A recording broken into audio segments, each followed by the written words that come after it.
Hi everyone, welcome to episode 3 of season 1 of the breakdown of the global sensation Friends. And as I've mentioned in previous videos before, American sitcoms are full of pop culture references.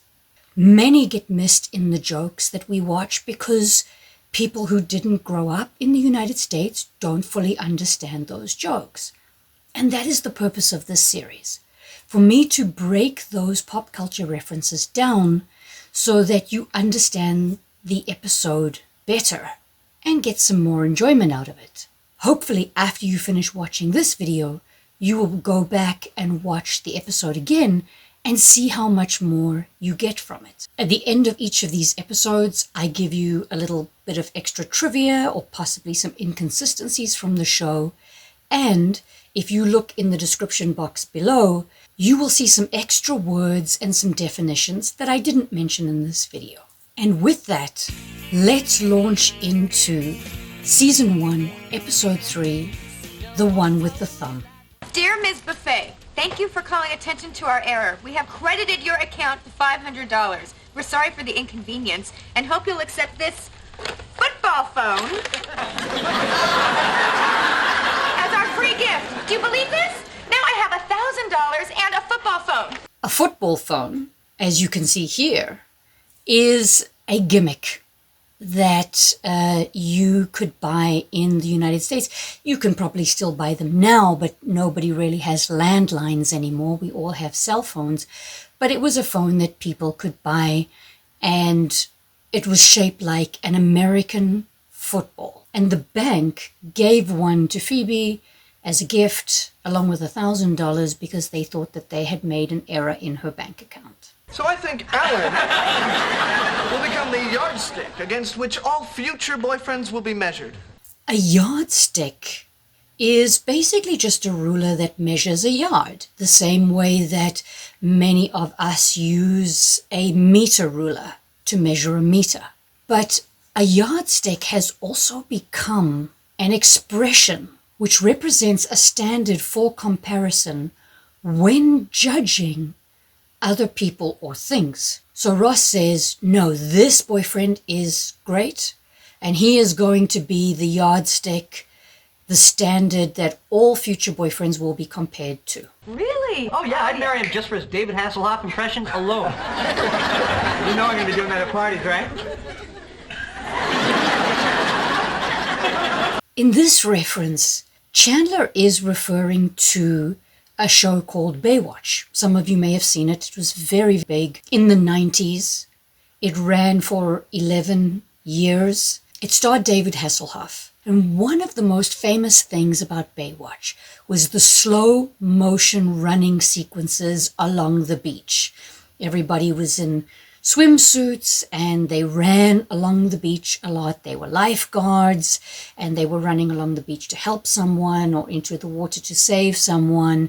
And so Chandler is saying that Alan does a really good David Hasselhoff impression, and he starts pretending to run really slowly and said that's what he's going to do in the future as a joke at parties. He was unbelievable. He was like that Bugs Bunny cartoon where Bugs is playing all the positions, right? But instead of Bugs, it was first base Alan, second base Alan, first base. Many of you may know the game of baseball. There's a Bugs Bunny cartoon where he's playing baseball, and Ross says that, Bugs Bunny was very quick, and so he was running and playing all of the bases. There's 4 bases in a baseball diamond: first, second, third, and then home base, and you need to run all of those bases returning to home to get 1 run, and the most runs at the end of a baseball game wins.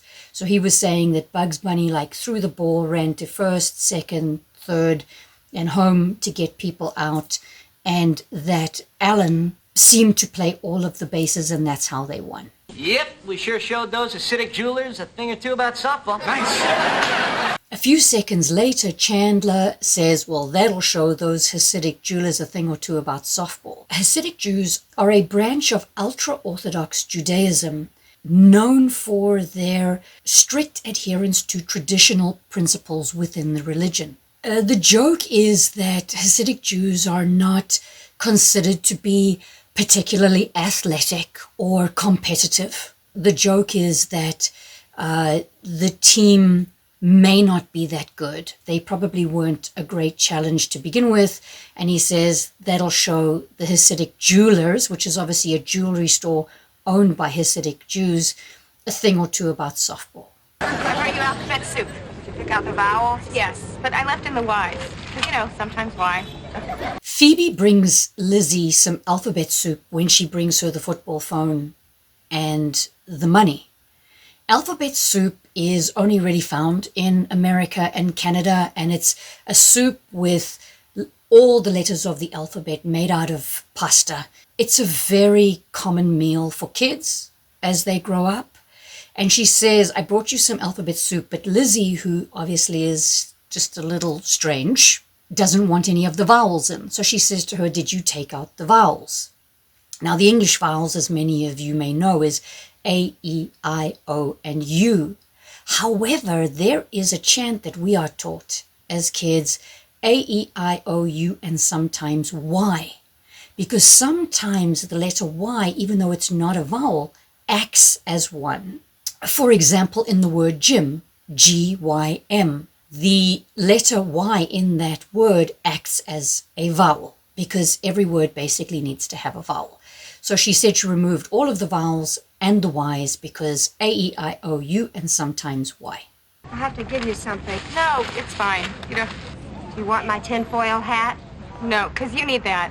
No, it's okay, thanks. Shortly after that, Lizzie says, do you want my tinfoil hat? And a tinfoil hat is representative of people who are a little bit crazy or who are conspiracy theorists. It's made from household aluminium foil, and it's placed on the head to protect the brain from threats like electromagnetic fields, mind control, or anyone trying to read your mind. So it's really become this idea that anybody who wears or has a tinfoil hat is paranoid or has delusions or believes in some form of pseudoscience. We know from that Lizzie's not all there, and Phoebe says, no, you need your tinfoil hat. I'm not going to take it. Well, Oh, the hair comes out and the gloves come off. The hair comes out and the gloves come off is a boxing reference.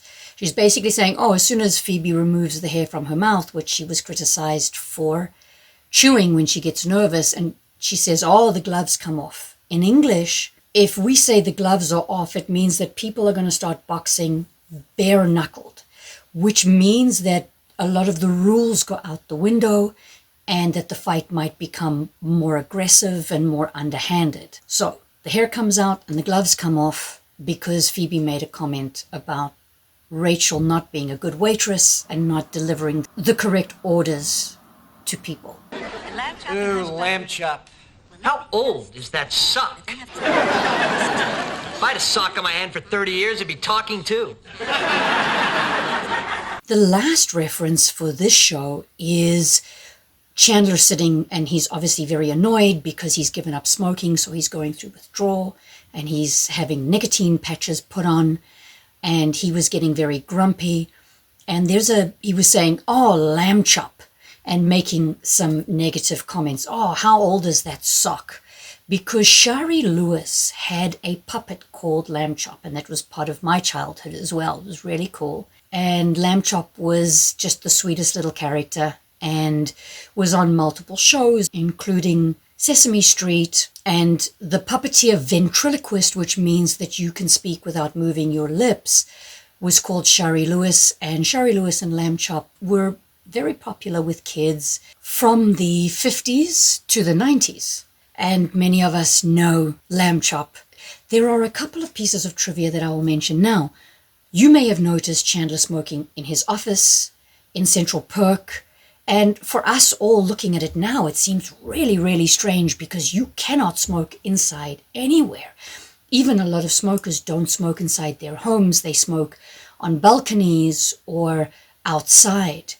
But when I started working in the early 90s, people were still able to smoke in offices, in restaurants, in coffee shops. In fact, when I traveled to England alone in the 80s, there was a smoking section on the aeroplane.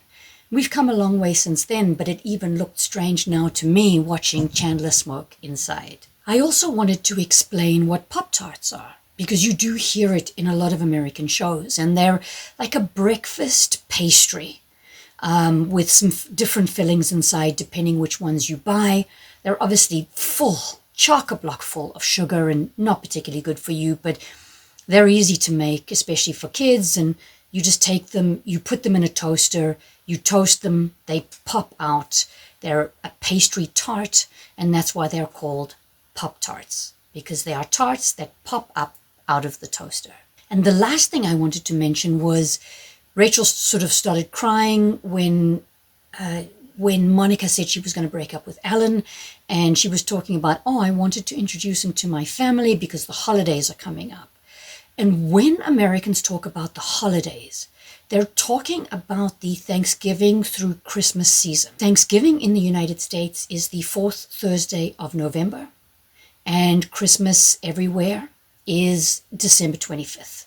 And so that period from the end of November to the end of December is called the holiday period because of those two very big traditional holidays. I hope this clarified the episode for many of you. I, of course, enjoyed making it for you. Please watch it again, enjoy it, and hopefully it makes more sense to you. And I will see you again in a couple of weeks for the next episode, the one with George Stephanopoulos.